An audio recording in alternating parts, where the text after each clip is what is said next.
Welcome once more to the Stateless Standard, where we dismantle the illusions of power, one veiled truth at a time.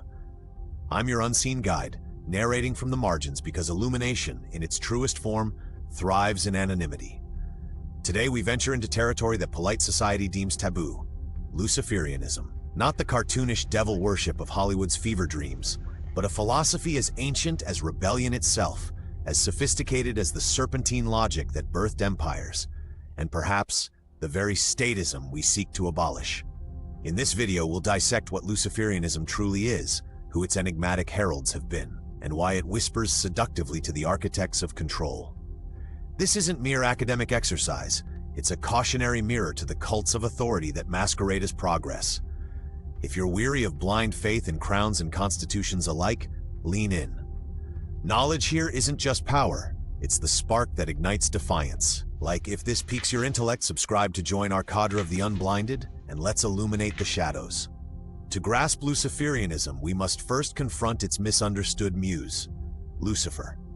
The name, drawn from the Latin lux, light, and fere, to bear, translates simply to light bearer. Yet in the grand theater of Abrahamic scripture, he's recast as the fallen angel, the prideful adversary, Satan, if you will. Cynical observers might note the irony, a figure born of light, demonized by those clutching torches of their own dogma. The biblical pivot comes in Isaiah 14, a poetic taunt against a Babylonian king, repurposed by later interpreters to vilify the divine rebel. "How art thou fallen from heaven, O Lucifer?" it laments, transforming a celestial herald into the ultimate scapegoat for human frailty. But peel back the ecclesiastical varnish, and Lucifer emerges not as incarnate evil, but as archetype of enlightenment. In esoteric traditions, from the Gnostics who viewed the demiurge as God as a tyrannical architect of illusion, to the Ophites who revered the serpent as wisdom's conduit, Lucifer embodies the Promethean gift. He steals fire from the gods, not to scorch the earth, but to forge tools of autonomy. The state, that jealous deity of our age, recoils at such gifts. After all, self-reliant souls make poor subjects. Here lies the cynical kernel. What we call progress often masks a Luciferian bargain, freedom's flame traded for chains of convenience. Luciferianism, then, is no crude Satanism, with its theatrical inversions and petty vendettas. It's a philosophical current, a self-initiatory path toward apotheosis, the elevation of the self to divine stature. Formal adherents, sparse and eclectic, draw from Hermeticism, where as above, so below decrees that the microcosm of man mirrors the macrocosm of the cosmos. The Luciferian doesn't grovel before altars, he constructs them within, wielding intellect as scalpel to vivisect illusion. Rituals? Symbolic, not sacrificial. Invocations to awaken the dormant god within, echoing the alchemical opus magnus, solve et coagula, dissolve and reform.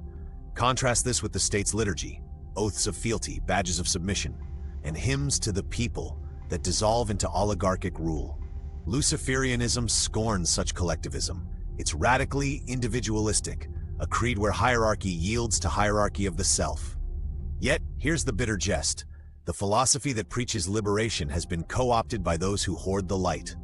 Elites, from Renaissance occultists to modern technocrats, invoke Luciferian motifs not for emancipation, but to justify their thrones.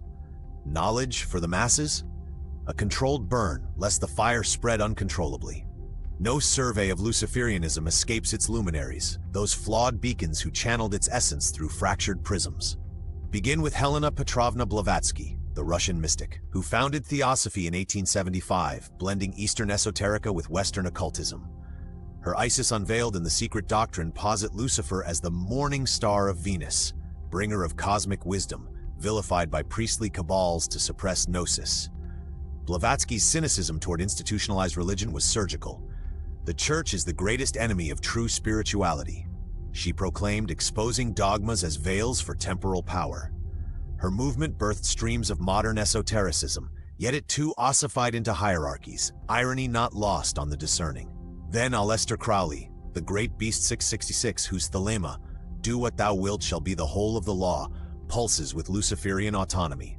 A mountaineer, poet, and provocateur, Crowley's Liber el vel legis, dictated, he claimed, by an entity named Aiwas, elevates the will as sovereign, unbound by moral shackles imposed from without.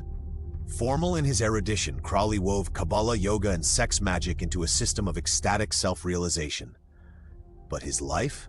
A carnival of excess, opium dens, scandals, and whispers of espionage that invited the very ridicule he courted. Cynically, one wonders, was his infamy a deliberate torch to burn the bridges of respectability, or merely the hubris of a light-bearer too bright for mortal eyes? Anton LaVey, founder of the Church of Satan, in 1966 secularized the flame.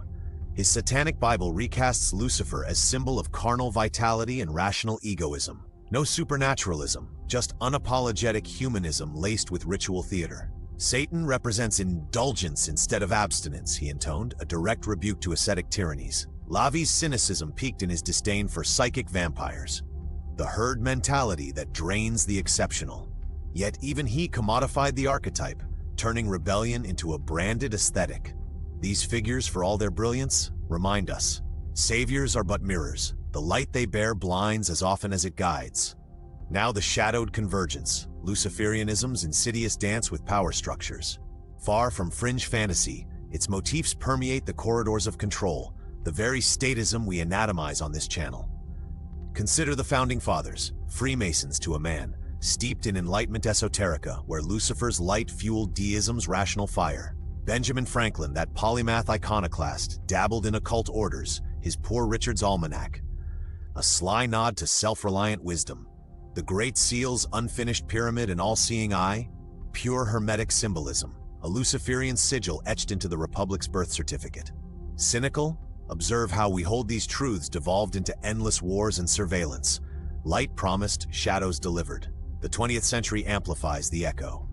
The occult revival of the fin de siècle, Golden Dawn, Ordo Templi Orientis, intersected with intelligence apparats. Crowley's rumored MI6 ties? Whispers, but persistent. Post-war, we see it in Hollywood's archetypes, the hero as rebel, the villain as enlightened antagonist, subtle psyops normalizing the inversion. And today, Silicon Valley shamans invoke disruption as holy writ, their transhumanist dreams a Luciferian bid for godhood via algorithm. Elon Musk's Neuralink, Jeff Bezos's longevity quests, apotheosis for the elite, serfdom for the rest. The state, that bloated idol, absorbs it all. Bohemian Grove's cremation of care ritual, a mock sacrifice, to banish inhibition among the powerful. Educational? Undeniably. But the cynicism bites. What begins as personal gnosis ends as globalist gospel, sovereignty sacrificed on the altar of progress. In the end, what calls itself Luciferianism among the high-level network isn't some noble Promethean rebellion against cosmic tyranny, it's the exact same arrogant self-deification scam. The state-worshipping classes have been running since Babylon, only reskinned with better aesthetics and a rebellious boy band vibe. The morning star they invoke isn't the light of reason-piercing superstition. It's the spotlight they shine on themselves while they loot the rest of us in the dark. Every secret handshake, every black tie ritual, every half-baked Gnostic manifesto serves the same end, convincing a tiny interlocking directorate of bankers, spooks, technocrats, and old money courtiers that they are ontologically superior beings entitled to rule bloodlines, genomes, minds, and resources without consent. The devil they worship isn't a fallen angel. He's a mirror, and the mirror always lies upward. So let's drop the romantic illusions. There is no good esotericism waiting to be reclaimed from the bad guys, just as there is no benevolent state waiting to be recaptured from the deep state. Both are simply brands in the same protection racket portfolio. The real revolt isn't joining another mystery cult or voting for a different faction of the ruling class.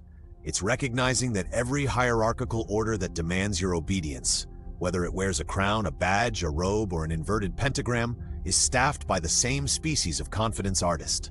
Stateless individuals versus the professional power wielders. That's the only line worth drawing. Everything else is theater. And the house always wins until the audience stops buying tickets. Like, if you're ready to bear your own light, subscribe for more dissections of power's underbelly, and share this with a soul adrift in dogma. True freedom isn't inherited, it's ignited.